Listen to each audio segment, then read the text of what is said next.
Venom: The Last Dance is out in theaters, final part of the absurd trilogy of comic book movies about one of the most iconic enemies of Spider-Man that do not include Spider-Man. Stars Tom Hardy, Chiwetel Ejiofor, Juno Temple, Rhys Ifans, Stephen Graham. The story starts with an exposition dump about Noel, who explains himself to a room containing only his slaves, who obviously already know all of this, so it's just a lazy way to let the audience know who this is. And this is, by the way, just one of like 10 different scenes where information is just straight up dumped on the audience without shame. And so going back to Noel, this is a fallen god, a creator of all the symbiotes who wants to destroy the entire universe. Why? Who the fuck knows? He's been imprisoned for millennia, and the only thing that can unlock his prison is called the Codex. And it's something that is generated when a symbiote saves the life of its host and thus sort of merges with him fully. Coincidentally, that is exactly what happened with Venom saving Eddie's life previously, so the generic CGI monsters are sent to Earth to find him, retrieve the Codex.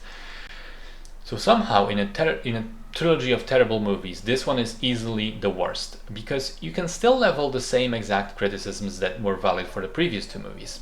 Absurd plot, terrible dialogue, weird casting and acting choices, strange tone of crazy humor for a character that typically eats people's heads, awful incomprehensible CGI battles at the end, and a total lack of true gravitas, meaning it's just a simple, forgettable popcorn film and it's not even that good.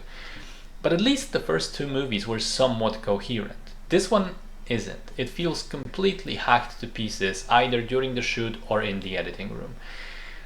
The villain Noel is apparently one of the most powerful entities in this mythos and this part of Marvel, and a formidable foe. So of course he spends the entire movie chained to a chair, never to be released, and feels completely wasted until in the post-credits scene they again tease that he will return. Motherfucker, what are you talking about? This was the final movie of the trilogy. When would he return, and who would stop him then? In the meantime, the real villain becomes the CGI creature that has an ability to instantly find Venom whenever he truly sort of comes out. So as soon as they realize this, he spends half of the film explaining this repeatedly and making sure that Eddie knows that Venom is not coming out. He will stay hidden inside of him. Until they suddenly get to Las Vegas, waste 10 minutes on an awful comedy scene with playing slots and so on, and then randomly run into Mrs. Chen and go up to her penthouse, and I shit you not, Venom comes out to dance with her to a remixed version of Dancing Queen. It is so nonsensical, I don't even want to talk about it anymore. But speaking about villains, there's a lady scientist played by Juno Temple who is introduced with one of the most ham-fisted, stupid and strange flashback sequences I've ever seen in my entire life. She is then clearly being set up to become a villain, because most of the time she comes off as a total psychopath and a worse person than the military guy who is the actual villain. But in the end she just does nothing the entire film. She only saves the life of one person in a sequence which calls back to her origin story flashback in a way that doesn't make sense whatsoever. But it really could have been done slightly different, and you just change that one scene and then you can remove this entire character from the movie without any impact on it. It's wild. The movie also explains the mechanics of the Codex. If either Venom or Eddie die, it ceases to exist.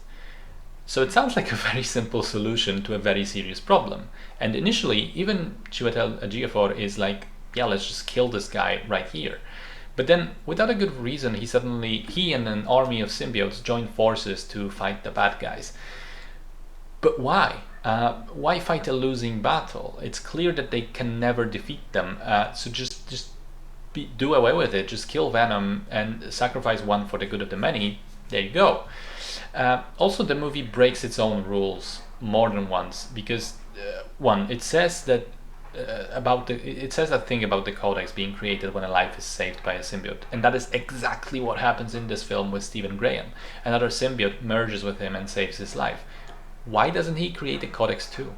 And secondly, because 2 movies ago it clearly explained that most of the time a symbiote will kill its host unless it's a very rare scenario where there's a perfect match and they manage to create a bond. But then in the finale, multiple symbiotes bond with random people seemingly without any consequence. There's also a totally baffling thing which I didn't even pick up on. So in the previous movies, Eddie's ex-girlfriend had a new guy, Dr. Dan, right? And in this movie, there are two scenes of the military guy talking to some sort of shadowy figure agent who is clearly controlling him and is behind the whole alien experiment thing. Here's the wild thing. The shadowy figure is clearly set up to have some sort of surprise reveal of who this is. There is never such a reveal in the movie, he just disappears from the film. But apparently the voice belongs to Ridley Scott, who played Dr. Dan. And that is how he is credited in this film as well. So somehow this doctor has been a government spy all along, or has joined them sometime in the meantime, but it's never really revealed or confirmed or explained. Like, what the fuck is going on with this film? There are also some ridiculous scenes, like a David Bowie sing-along with Venom, Chekhov's acid tanks, Otto Hightower being a conspiracy theory hippie, endangering his entire family for no reason. Final montage set to a Maroon 5 song and showing us mostly scenes from the same movie. Look, it's fucking awful, top to bottom, and it's a hack job. It's clear that the movie isn't just bad, it was badly made.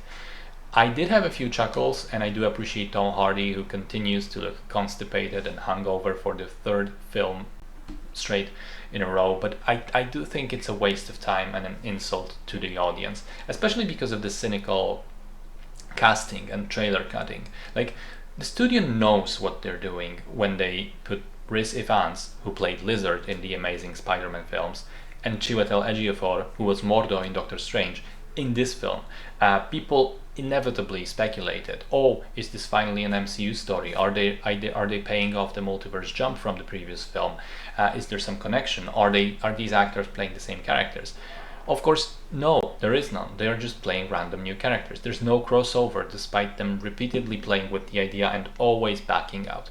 So if you wanted to check it out because of a curiosity, if it finally connects to the MCU, it does not, and there is absolutely not one reason to see this film at all.